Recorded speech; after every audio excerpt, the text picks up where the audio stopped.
This is the Tom Bigby Tales, and I'm your host, Shannon Evans. I write about a small town in northeast Mississippi called Columbus, and sometimes I write about the rest of the state. This episode is part of a larger expose called Sin City South. The episode's title is The Dixie Mafia's Playground. Welcome to Sin City South, an expose that uncovers the secrets of a small town. Today, we're diving into the fascinating and sometimes dark history of Columbus, Mississippi during Prohibition and beyond. We'll explore how this seemingly quiet southern town earned the name Sin City South and became a hotbed for bootlegging, gambling, and other illicit activities. From speakeasies hidden behind barbershops to high stakes poker games in smoky back rooms. Back in the day, Columbus had it all. But let's set the scene. Picture this as the 1920s and Prohibition has just begun.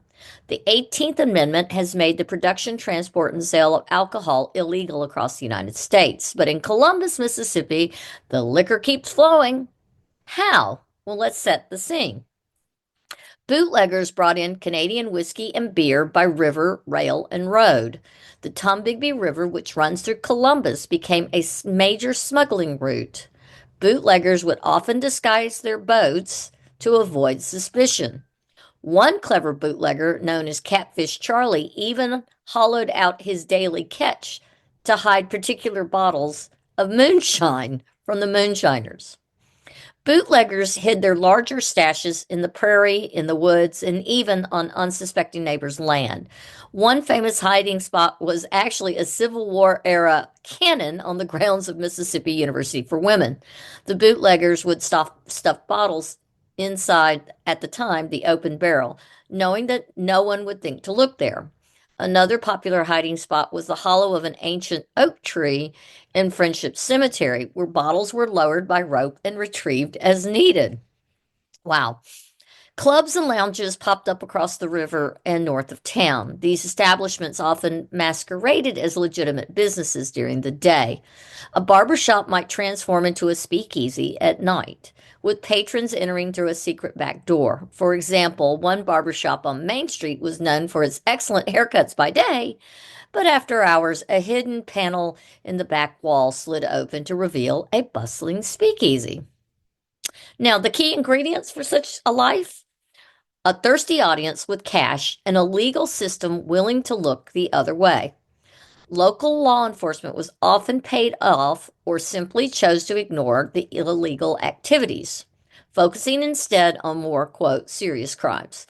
It was rumored that more than one sheriff in that era received a monthly envelope of cash from each speakeasy owner in downtown Columbus in exchange for his blindness. Of course, the sheriffs and the constables of the time were also part of this same uh, financial windfall, shall we call it.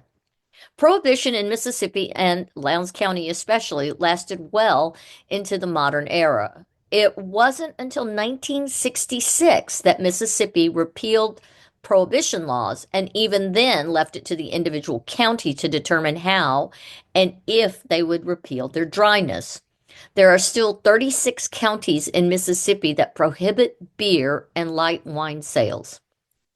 But now let's meet some of the more colorful characters of the 1950s to the 1990s, who became the second wave of players in Columbus's underworld, uh, uh, who became part of what is now today known as the Dixie Mafia. And to learn more about how that occurred and who some of those characters were and why, you'll want to listen to a previous episode called Sin City South, the Dark Underbelly of Columbus. So one of those colorful characters, or a list of them, were Sam Langford, Buddy Adair, a guy named Strickland and Honeycutt, and Alfred Wright. They were a group of professional safecrackers who turned bootleggers and bar owners. These men were known for their ingenuity in hiding their illicit goods in plain sight. There was the 300 400 Cab Company, a front for alcohol delivery, often never actually picking up passengers. This clever operation used the guise of a taxi service to deliver booze all over town. One of its most famous recipients was one of the local judges.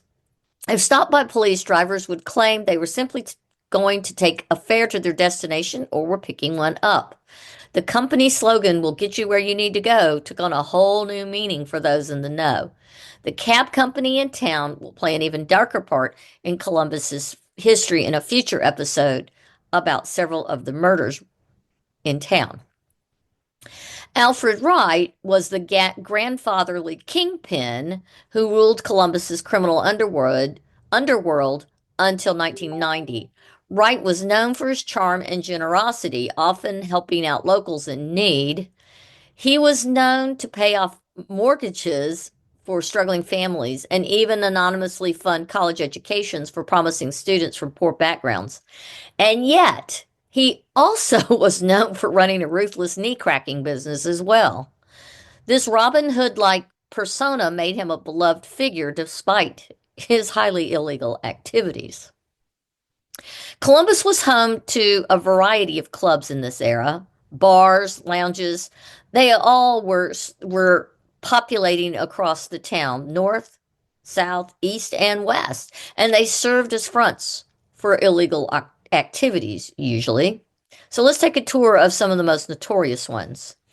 There was the Southern Air, which was popular with college kids, especially from nearby Mississippi State, which resides in a dry county. This club was known for its live music and its dance floor, and on business nights, you might find future politicians and business leaders rubbing elbows with known criminals. Prior to the Southern Air, there was an establishment called the Governor's Lounge. Now, both the Southern Air and the Governor's Lounge were owned by Alfred Wright. They owned the businesses.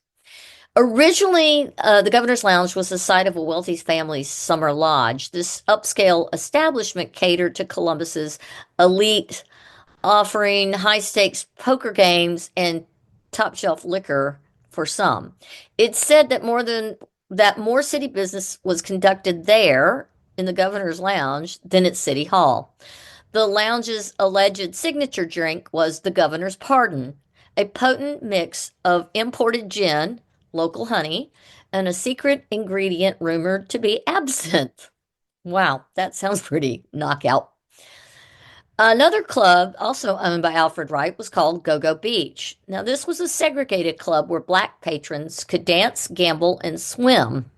And despite the racial tensions of the time, Go-Go Beach became a cultural hub for the African American community in Columbus. It was here that blues legends like Howlin' Wolf are said to have played, developing their raw, powerful sound that would influence generations of future musicians.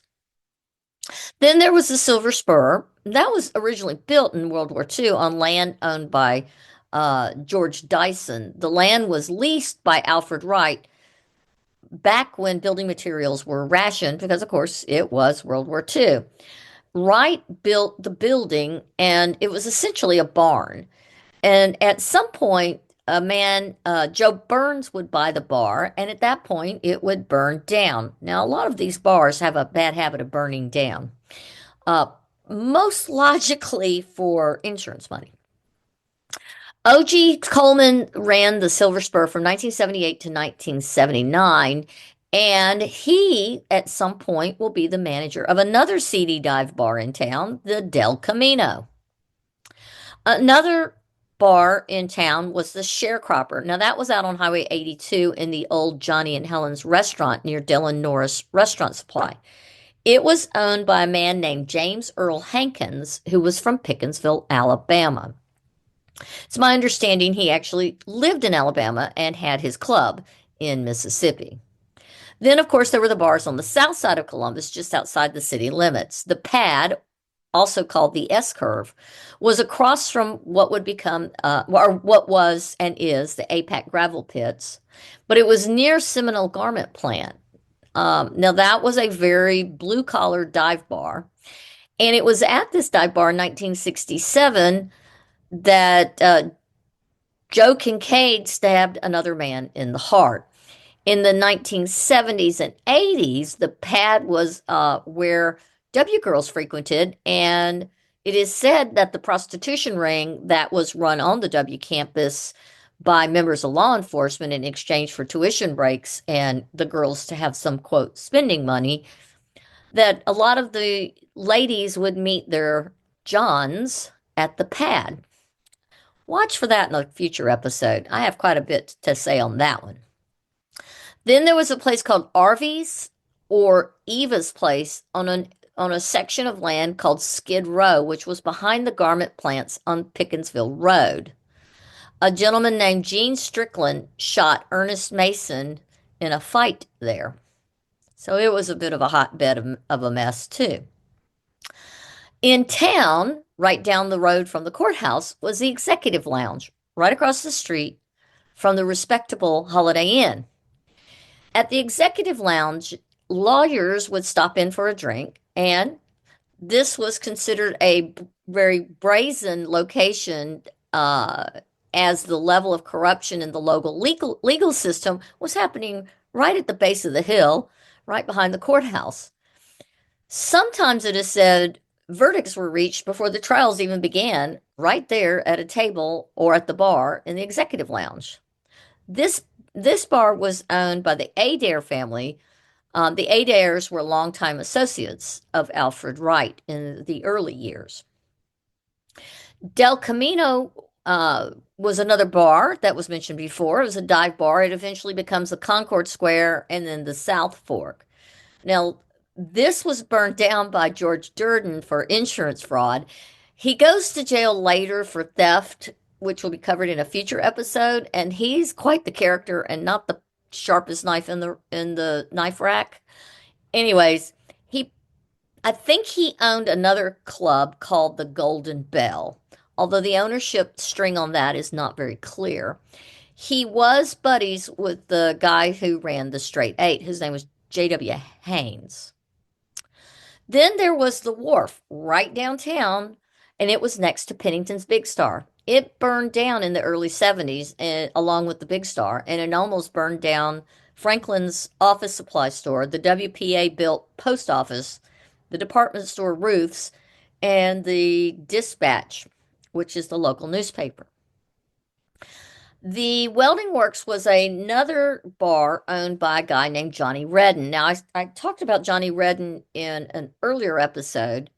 Redden owned quite a few clubs, including the High Cotton, Plug Nickel, Down at Joe's, Gateway, Bottom Dollar, Elmo's, Change of Pace, and the Red Rose. He was quite the publican, shall we say. Cricket's, yet another bar, was run and I think owned by Ken Montgomery and possibly Ted Hudson. It burned and was investigated for potential arson at one point and potentially insurance fraud. The space then became Mac's Supper Club, owned by Mac Banks, who now has found Jesus and is a singer on YouTube for gospel. The space is now an antique mall. It is no longer a bar. Now, if I have any of these bars' names or ownerships or the chronology of them incorrect, please, I am open for correction. I am doing the best I can because they are such convoluted messes and who owned them and who managed them.